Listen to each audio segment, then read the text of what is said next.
Mukamudenge Chantal na Mukarugomwa Bernadette ni bamwe mu basaniwe amazu yabo yarashaje ubwo hatangizwaga icyumweru cy'ibikorwa by'umuryango w'abanyeshuri barokotse jenoside yakorewe abatutsi biga mu mashuri makuru na za kaminuza ndetse n'abayarangije bibumbiye mu muryango wa ARGGARG.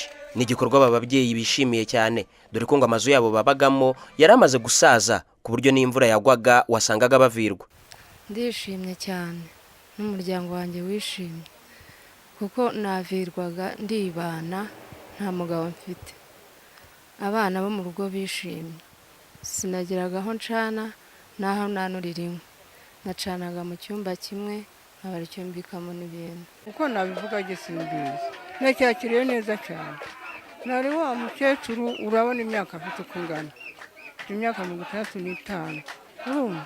Nabaga mu nziva, inzu yari yarasenyutse ku buryo wahagararaga nko muri salo ukabona hejuru nyine. Iyo imvura yagwaga nta muntu wugamaga muri salo iwacu. None igikorwa mwankoreye njyewe sinzi ukuntu nakivuga keretse Imana yonyine. Uko mbashimira n'Imana ibashimira. Semuhungu Olivier numwe mu bari muri ibi bikorwa byo kubakiriza incike za jenoside yakorewe abatutsi. Ni igikorwa avuga ko gifite igisobanuro kuri we. Ni igikorwa cyiza, ni igikorwa gishimishije cyane kandi ni igikorwa cy'agaciro ndetse ni igikorwa cyo guha agaciro ababyeyi, inshuti n'abavandimwe twabuze muri jenoside. Kandi noneho ikindi kikaba n'igikorwa cyo gufasha incike abagize ingaruka za jenoside zitandukanye. Ni ibikorwa ubuyobozi bw'intara y'Amajyepfo bwashimye ndetse busezeranya urubyiruko kubikomerezaho, aho bwabasezeranije ko naho bizaba ngombwa kububakirwa amazu mashya bazabikora.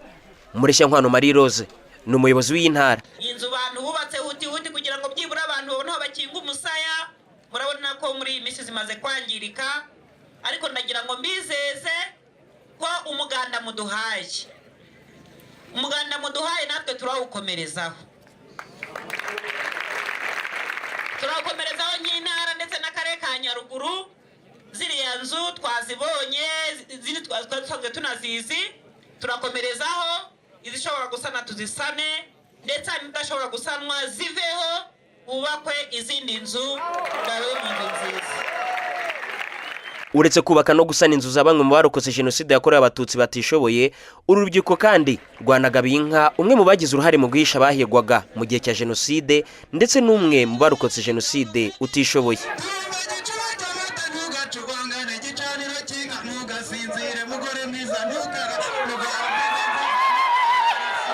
Banabubakiye kandi uturima tw'igikoni ndetse banafata umwanya wo kunamira inzirakarengane zazize jenoside yakorewe abatutsi zishyinguye mu rwibutso rwa Kibeho. Justin Kayiranga, Royal TV mu karere ka Nyaruguru.